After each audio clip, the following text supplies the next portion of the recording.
Hey everybody, I have Jill on the channel today. Super excited. Just in Love with Cars is her YouTube channel, and she just finished a series with her Porsche Boxster 986, where she rebuilt her whole engine, tore it down, and put it all back together. And spoiler alert, it works and it's running. If you guys are following my channel, you're definitely going to want to make sure you follow hers. So go check it out. Make sure you're subscribed and check out her video series. I met her because she actually tagged me in some of her videos because she used my videos to do her car. So super excited, glad to have her on the channel. She has some questions for me today that we're going to talk about and answer. So, welcome, Jill. Would you like to say hello to the US audience? Hi, Angel. I'm 32 years now, and it was my first time that I rebuilt an engine, especially for a car. I made it sometimes with motorcycle engines, but that was my first time on a really big engine and a super, yeah, complex engine, I would say, because the Boxer engines have a lot of complexity inside, and it was not hard, was not easy, and I'm so glad that I had your videos because otherwise I wouldn't have done it, I guess. Yes, that's great. Yeah, so it was kind of cool watching Jill go through her video series. Obviously, she's in Germany and she speaks German in her videos. So at the beginning, I had to use the closed caption to understand what she was saying. But recently, YouTube added an auto voiceover kind of thing. So it's really cool. So I can now listen to her speak in English on her videos. So if you guys are watching her channel from the US, go to that little icon for the audio, and there is a auto dubbing feature now. So if you don't speak German, I mean, I have a few friends who do speak German, and they'll watch you in German and be able to understand it. But it's really cool to be able to watch German channels now and understand what people are saying. Okay, with that, let's jump into the interview that Jill has for me. All right, Aaron, would you believe that any random girl in Germany used your videos to rebuild a Porsche Boxster engine, and it worked out in the end? Could you believe that? No, that was pretty wild. Yeah, I saw you building it, and I was like, oh man, she's using my videos. I'm really nervous. I hope this works. Okay, the whole reason I did it was because I found some very many pieces in my oil pan. Do you actually know what was the problem of my engine? Uh, yeah, I mean, when I saw the pieces, I was like, ooh, she has some pretty bad internal stuff going on there. And what I try to tell people in my channel all the time is I am not a mechanic. I am terrible at diagnosing problems, but I'm pretty good at doing research and figuring out how to do things. So I always go to the forums, figure out what I think my problem is, and do it. And then, a lot of times people come to me and they think I'm an expert and they ask me for all of this advice and what they should do. And I was like, sorry guys, what you saw on my channel is pretty much the extent of my knowledge. So, whenever people come to ask me questions, I politely say you should probably talk to a real mechanic about how to do that. All right, did you believe that the engine would actually fire back up as I was Yeah, finished everything? yeah, I thought it would. I didn't know if it would run well, so I was really happy for you. And I saw the look in your eyes when you started it for the first time, and I remembered that exact feeling of terror and excitement at the same time, and hoping that it would not blow up.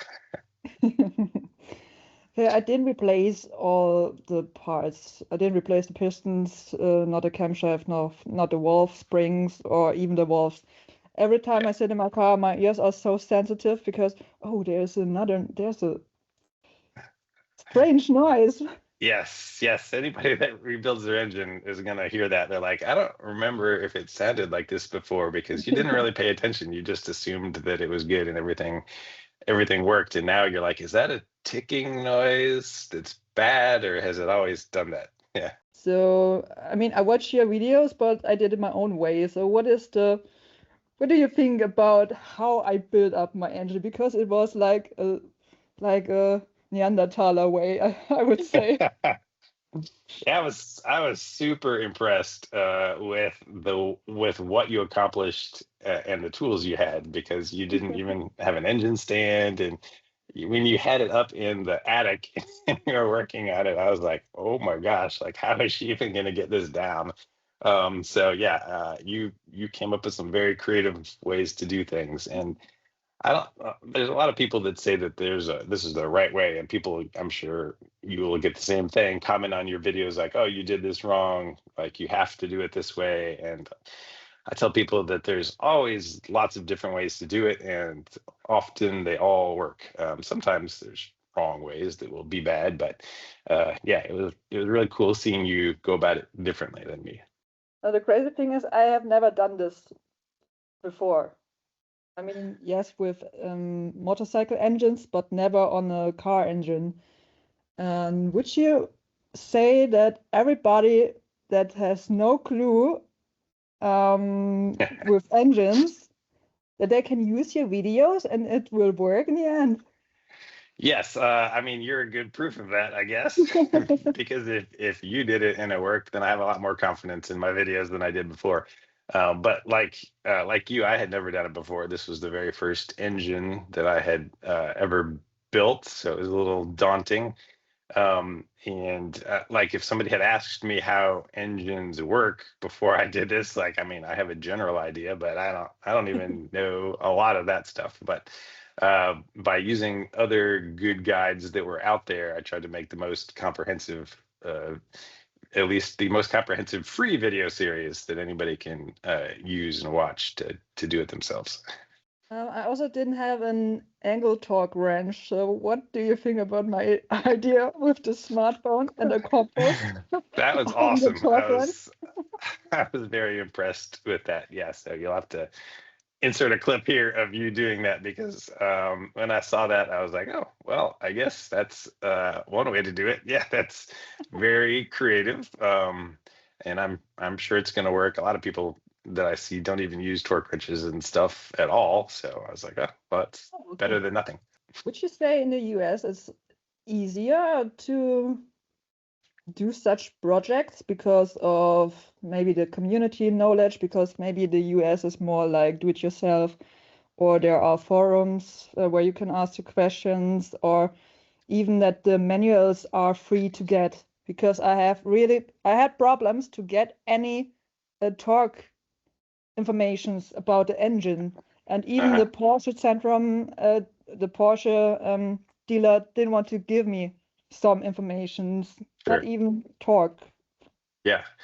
That's a good question. I know that there are forums here in the US that are really helpful. And I did have the factory manual that you can get online and buy and download.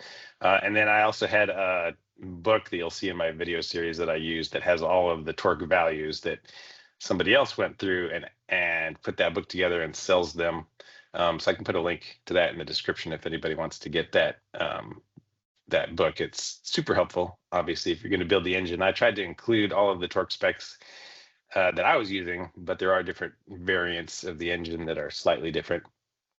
But I guess a question to you would be, I've never been to Germany, so I don't know what it is like over there as far as forums and access. Do they have, does, I would assume Porsche being German that they would have lots of forums and enthusiasts, but do you think that the US has more?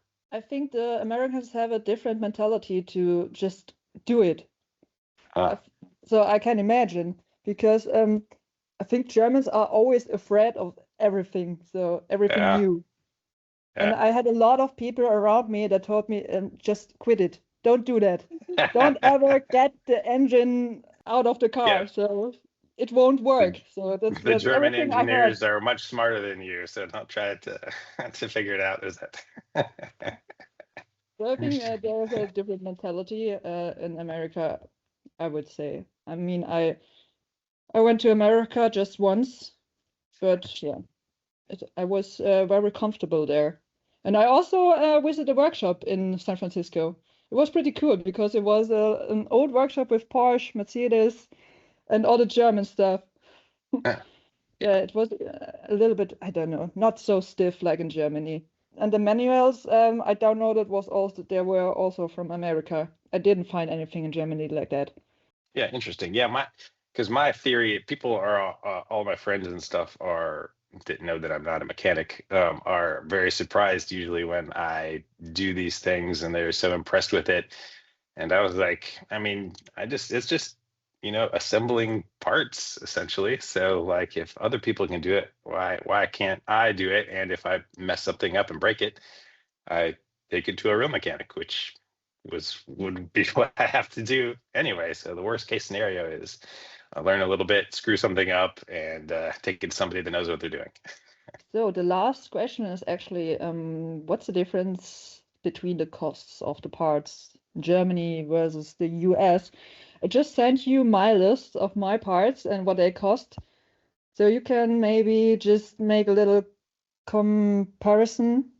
Yes, I'll And have to we pull up my can, parts list, and we'll have to yeah, compare the prices. I'll be curious to see what the differences are.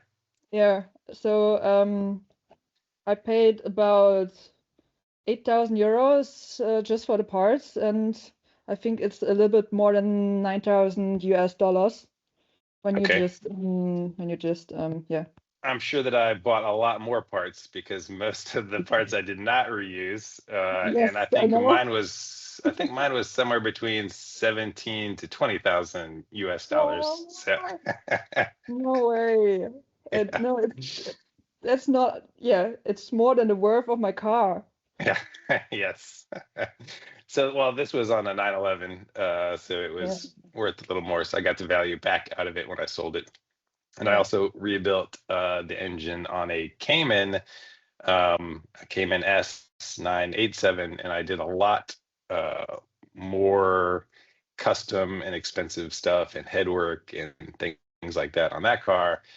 And that engine, with me doing all the labor, I still paid 33,000 US dollars for. Oh.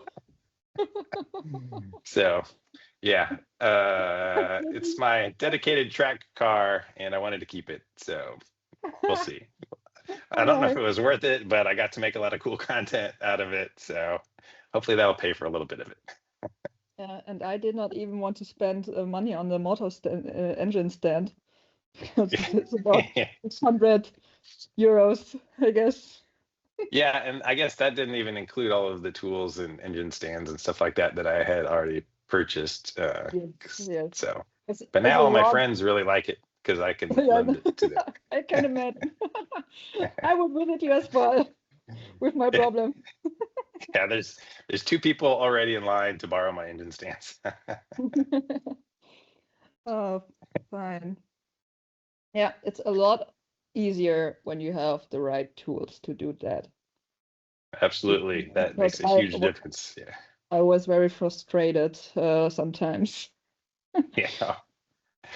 I can imagine. Yeah, I saw you just trying to put the halves together like by yourself. And I was like, Oh, yes. oh my gosh, that is a dedicated woman right there. Yeah, it was really hard work. And I Yeah, wouldn't do so it again. yeah, well, that's good to know.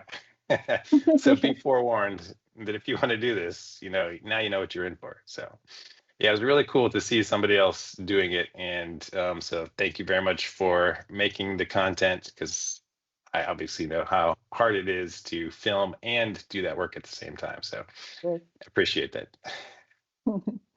All right, and then I would say we will see you next video, Yes, and we'll we get talk back together about the again prices. for sure. Yes. All right. Well, it All was right. great to meet you, Jill. Thank you so Yeah, much for your time, and you're look forward to welcome. the next one. All right. Thank you so much, and see you. Bye. Bye, guys. Bye.